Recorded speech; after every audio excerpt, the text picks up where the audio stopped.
حضرات، اب اس مسلم بورڈ کی نشست کا آغاز ہو چکا ہے اور بڑے پاکیزہ کلام سے آغاز ہوا ہے۔ میں چاہتا ہوں کہ اس کے بعد کا جو پروگرام ہے وہ تعارفی پروگرام ہے، وہ سارے حضرات اپنا اپنا تعارف پیش فرمائیں گے۔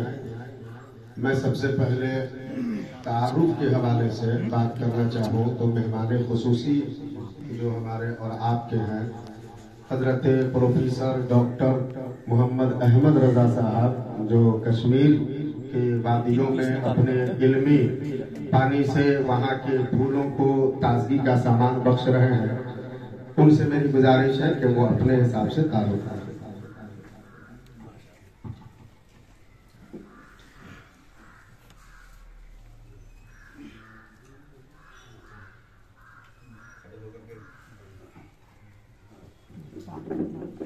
مختصر میں سب کا تعارف ہو جائے، اس کے بعد اللہ جو ہے آپ کی عادت ایسی بن گئی ہے کہ وہاں پہ اسٹیج پہ بیٹھ کے خطاب کیا جاتا ہے، اس کے لیے میں معذرت خواہ ہوں۔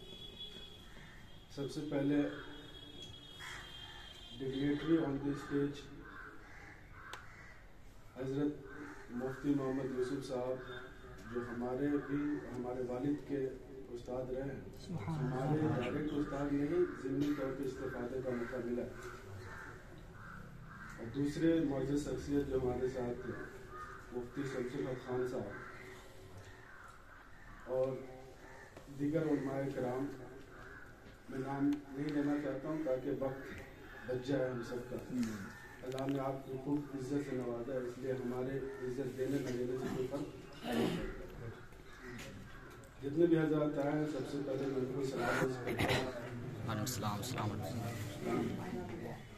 میں اپنا تعارف کہاں سے کروں، مجھے یہ بتا دیجیے۔ اگر میں ابتدائی مرحلے سے کروں تو تھوڑا ٹائم بھی لگے گا۔ اصل میں میری ابتدائی تعلیم الجامعۃ الاسلامیہ رضاء العلوم کھنوا میں ہوئی، جب علامہ سید حسن خان صاحب اس وقت پرنسپل تھے۔ وہاں سے میں نے تعلیم حاصل کی اور پھر میں گیا روناہی، سوء اتفاق وہاں داخلہ نہیں مل پایا، ٹائم گزر چکا تھا۔ پھر میں نے قصد کیا اشرفیہ جانے کا۔ جب میں اشرفیہ گیا تو وہاں کے علمی ماحول کو دیکھا،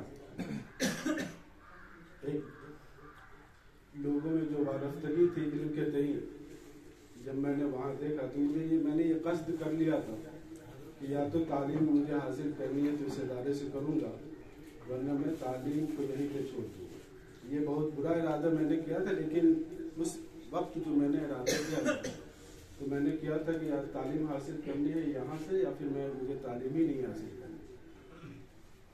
وجہ کیا تھی؟ وجہ یہ تھی کہ جب میں اپنے اس زمانے میں، آج سے 10-8 سال پہلے، جب میں کسی شخص سے ملتا تھا اور دوسروں سے جب بات کرتا تھا تو وہ علمی انحطاط دکھتا تھا مجھے، تو اس وقت مجھے اشرفیہ ہی لگا، اور جس کی وجہ سے بہت سارے لوگ، جو ایسا میں نہیں کہہ رہا ہوں کہ اشرفیہ کے علاوہ دیگر ادارے میں تعلیم نہیں ہو رہی ہے، کیونکہ وہاں سے میں نے استفادہ نہیں کیا ہے، وہاں کے لوگوں سے میری ملاقات کم رہی ہے، تو یہ میری اپنی جو ہے پرسنل ایکسپیرینس کی وجہ سے میں یہ بتا رہا ہوں۔ وہاں جانے کے بعد میں نے رابعہ میں ایڈمیشن لیا، اور ہمارے عزیز جو یہاں پہ بیٹھے ہیں، مولانا عبدالمجید اسماعیل صاحب، یہ ہمارے ہم سبق بھی ہیں، اور ان کے ساتھ بہت سارا وقت گزرا ہمارا۔ ہمارے سینئروں میں یہاں پہ رہے ہیں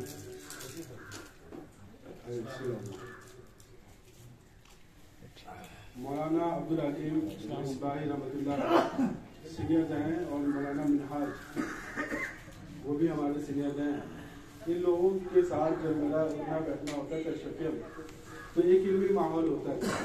وہاں پہ جو بچے ہوں گے وہ جانتے ہوں گے کہ عصر کے بعد وہاں پہ گھومنے کا ایک رواج ہے، تو جب بھی جاتے تھے تو ایک علمی ہی گفتگو ہوتی رہتی، بہت اس سے بھی استفادے تھے۔ جب اشرفیہ میں تھا تو وہاں پہ 2 چیزیں پہ فوکس کی جاتی تھی خامسہ میں، کہ آپ اختیاری مضمون کیا لیں گے۔ میں نے اختیاری مضمون انگلش لیا، کیونکہ میں نے اپنا ارادہ اور مستقبل کا جو میرا مقام ہوگا میں نے وہاں سے طے کر لیا تھا کہ مجھے دین کی خدمت کرنی ہے، لیکن راہیں الگ ہو جائیں گی۔ پھر میں وہاں سے 2006 میں جب میری فراغت ہوئی تو میں دہلی کا رخ کیا. دہلی میں گیا تو وہاں پر بھی ایڈمیشن کا ٹائم لگتا تھا کیونکہ وہ یونیورسٹی کا ایک ٹائم ہوتا ہے کہ وہاں پہ جون جولائی میں ایڈمیشن ہوتا ہے. وہاں پہ ٹائم ختم تھا. میں نے عربک میں بی اے کے لیے ایڈمیشن لیا پرائیویٹ سے. ہمارے ساتھ اس وقت ڈاکٹر مبشر حسن تھے لیکن وہ نظام الدین اولیاء میں تھے. جب بی اے میں نے وہاں پہ ایڈمیشن لیا اگلے سال میں نے محنت کی اور بفضل تعالیٰ تحدیث نعمت کے طور پہ یہ بات عرض کر رہا ہوں کہ میں پہلا مصباحی بنا جس نے انگلش آنرس میں ریگولر موڈ میں ایڈمیشن لیا. اب سوال یہ ہوتا ہے کہ ریگولر موڈ کیا ہوتا ہے جس میں آپ نے اپنی کون سی بات کر دی یا کون سا پہاڑ اٹھا دیا کہ جس کے لیے میں عرض کر رہا ہوں.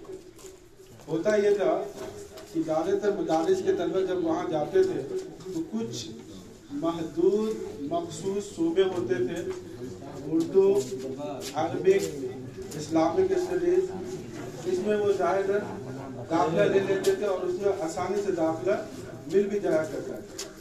کیونکہ اس وقت جو ایڈمیشن ہوتا تھا تو جس سبجیکٹ میں آپ ایڈمیشن لینا چاہ رہے ہیں اس سبجیکٹ کے مضامین کو آپ کو دینا ہے, پڑھنا ہے اور پھر سوالات بھی اسی سے آئیں گے. اور اس کے بعد آپ کو ایک انٹرویو کے شکل میں آپ سے ایک انٹریکشن ہوگا ٹیچر کا اور آپ سے کچھ سوالات کیے جائیں گے جس کا مقصد ہوتا ہے جس کو انگلش میں بولتے ہیں پرسنالٹی ڈیولپمنٹ, کہ شخصیت کی نشو و نما آپ کی کیسے ہوئی ہے وہ چیک کرنا ہے.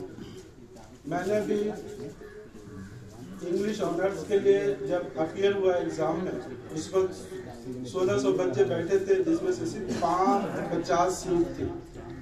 50 میں وہ ریٹن والوں کو لیتے, پھر اس کے بعد آپ کو انٹرویو کے ذریعے سے اوروں کو بھی چھانٹنا تھا. پہلے 50 لسٹ میں میرا نام آ گیا.